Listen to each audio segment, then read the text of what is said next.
Hello guys, तो कैसे हैं आप सभी। आज इस वीडियो में हम जानेंगे इलेक्शन कमीशन के बारे में। इलेक्शन कमीशन जो कि हमारे कॉन्स्टिट्यूशन के पार्ट 15 आर्टिकल 324 से 329 में मेंशन है। इलेक्शन कमीशन क्या है, क्यों इसकी आवश्यकता पड़ी, इसका गठन कब हुआ, क्या यह कार्य करता है, इसकी संरचना कैसी है, एवरीथिंग इस वीडियो में हम इसके बारे में जानेंगे। तो चलिए स्टार्ट करते हैं। इलेक्शन कमीशन जो है वो एक स्वतंत्र स्थायी निकाय है जो कि इलेक्शन कंडक्ट करवाता है, चुनाव करवाता है। ठीक है, किस किस के चुनाव करवाता है। देखो 1947 में इंडिया जो है वो आजाद हुआ। ठीक है, इंडिया आजाद हुआ तो 1950 में पहले आम चुनाव हुए। तो जब इलेक्शन होते हैं, हमें पता है इलेक्शन की फिलहाल वोट डालने की एज कितनी है, 18 है। ठीक है, इससे पहले वोट डालने की जो एज थी वो 21 ईयर्स थी। तो ऐसे लोगों का पता लगाने के लिए कि 21 ईयर्स के कितने लोग हैं, कौन कौन वोट डालेंगे, एक पूरा सिस्टम अरेंज करना, निर्वाचन क्षेत्रों में बांटना किसी भी क्षेत्र को, पूरे भारत को, तो वो काम किसका होगा। इसके लिए एक पर्टिकुलर आयोग का गठन किया गया जिसका नाम था निर्वाचन आयोग। ठीक है, जो कि एक स्वतंत्र और स्थायी निकाय है। इसके काम क्या है कि स्वतंत्र और निष्पक्ष चुनाव करवाता है। ठीक है, चुनावों की घोषणा करता है, यानी कि इलेक्शंस की डेट देता है कि कब किस समय पर इलेक्शंस होंगे।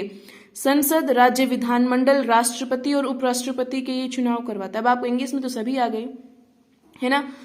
इलेक्शन कमीशन तो फिर सभी के इलेक्शंस कंडक्ट करवाता है, बट ऐसा नहीं है। जो लोकल अथॉरिटीज हैं जैसे कि पंचायती राज और म्यूनिसिपैलिटीज, उनके इलेक्शंस जो हैं वो स्टेट इलेक्शन कमीशन जो है वो कंडक्ट करवाता है, ना कि election commission of India. Clear है। जो राष्ट्रपति वगैरह के चुनाव होते हैं उनका संचालन, नियंत्रण और अधीक्षण कौन करता है, इलेक्शन कमीशन करता है। मतदाता सूची को अपडेट करते हैं हर साल, हर 5 साल में इलेक्शन होते हैं।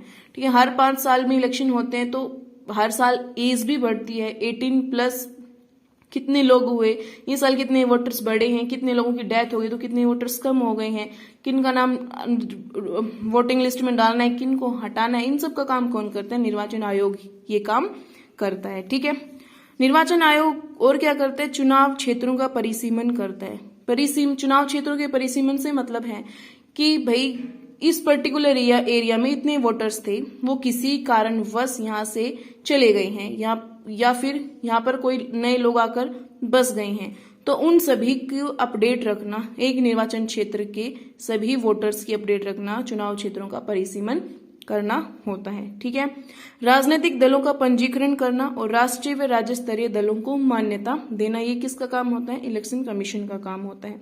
राजनीतिक दलों को चुनाव चिन्ह आवंटित करना एवं उनसे संबंधित विवादों को निपटाने का काम भी इलेक्शन कमीशन का होता है। अब किसी पर्टिकुलर पार्टी का कोई पर्टिकुलर सिंबल होता है, जैसे कि बीजेपी का कमल है, कांग्रेस का हाथ है, तो इनको ये चिन्ह कौन देता है, इलेक्शन कमीशन देता है। चुनाव संबंधी विवादों के समाधान हेतु अधिकारी को नियुक्त करता है इलेक्शन कमीशन ऑफ इंडिया। चुनाव रद्द करवा देता है और दोबारा चुनाव करवाता है कौन, इलेक्शन कमीशन। उसके बाद है राष्ट्रपति को संसद सदस्यों की अयोग्यता हेतु परामर्श देता है निर्वाचन आयोग। इस तरीके से जो चुनाव आयोग है उसकी प्रकृति प्रशासकीय भी है, परामर्शीय भी है और अर्धन्यायिक भी है। ठीक है, परामर्शीय कैसे है कि वो राष्ट्रपति को सजेस्ट करता है, सजेशन देता है किसी भी संसद के सदस्य की अयोग्यता को लेकर। अर्धन्यायिक है कि चुनाव से संबंधित जो भी विवाद होते हैं उनका निपटारा इलेक्शन कमीशन करता है, इसलिए ये अर्धन्यायिक क्वासी जुडिशियल बॉडी भी है। ठीक है, अच्छा जी। उसके बाद जो निर्वाचन आयोग की संरचना कैसी है, जब 1950 में निर्वाचन आयोग का गठन हुआ था उस समय इसमें ये 1 मेंबर बॉडी थी। इसमें सिर्फ एक सदस्य था जो था मुख्य चुनाव आयुक्त, चीफ इलेक्शन कमिश्नर। ठीक है, लेकिन उसके बाद 1950 से 1989 तक यह एक सदस्य निकाय रहा।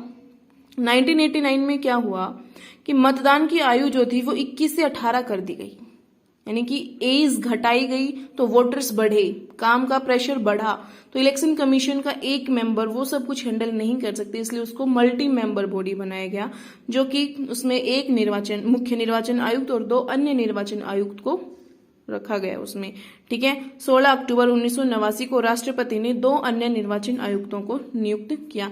अब आप लोगों को कमेंट सेक्शन में ये बताना है कि कौन से संविधान संशोधन से वोट डालने की जो आयु थी उसको 21 से 18 किया गया था। ठीक है, अब निर्वाचन आयोग की संरचना में हम आगे जानेंगे कि 1990 में इसे पुनः एक सदस्य निकाय बना दिया गया। जब इसका गठन हुआ तब ये कैसा था, 1 मेंबर्ड बॉडी थी। फिर इसको 1989 में कैसा बनाया गया, मल्टी मेंबर्ड बॉडी। 2 अन्य निर्वाचन आयुक्त जो उनको भी इसमें डाला गया, लेकिन 1990 में इसको पुनः 1 सदस्यीय निकाय बना दिया गया। लेकिन फिर से 1993 में इसको मल्टी मेंबर्ड बॉडी बनाया गया और वर्तमान में भी इसमें 3 सदस्य हैं, एक मुख्य निर्वाचन आयुक्त और 2 अन्य निर्वाचन आयुक्त। ठीक है, तो वर्तमान में मुख्य चुनाव आयुक्त कौन है, श्री राजीव कुमार, और 2 अन्य चुनाव आयुक्त कौन है, अरुण गोयल और अनूप चंद्र पांडे। ओके, इसकी नियुक्ति कौन करता है, जो इलेक्शन कमिश्नर्स हैं उनकी नियुक्ति राष्ट्रपति द्वारा की जाती है।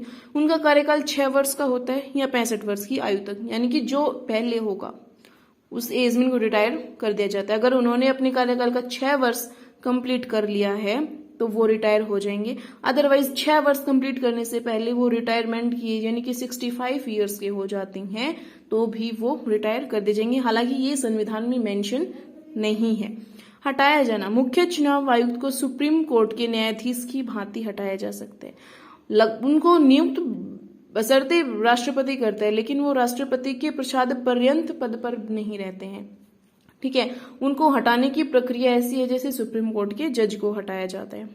अन्य आयुक्तों को मुख्य चुनाव आयुक्त के परामर्श द्वारा राष्ट्रपति हटा देता है। क्लियर है। वेतन और सेवा शर्तें, संसद द्वारा कानून बनाकर राष्ट्रपति द्वारा निर्धारित किए जाते हैं। इनके वेतन भत्ते, सेवा शर्तें, इनके वेतन में और इनकी जो भी लाभकारी चीजें हैं उनमें इनके कार्यकाल के दौरान कोई भी अलाभकारी बदलाव नहीं किया जाएगा। समझ रहे हैं ना, अलाभकारी बदलाव मतलब जो इनके पास है उनको घटाया नहीं जाएगा इनके कार्यकाल के समय में।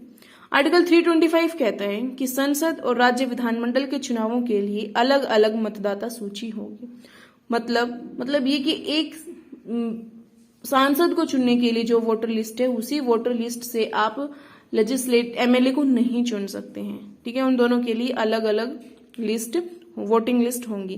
किसी भी व्यक्ति को धर्म, मूल, वंश, जाति या लिंग के आधार पर मतदाता सूची में शामिल करने या ना करने के योग्य अयोग्य नहीं माना जाएगा।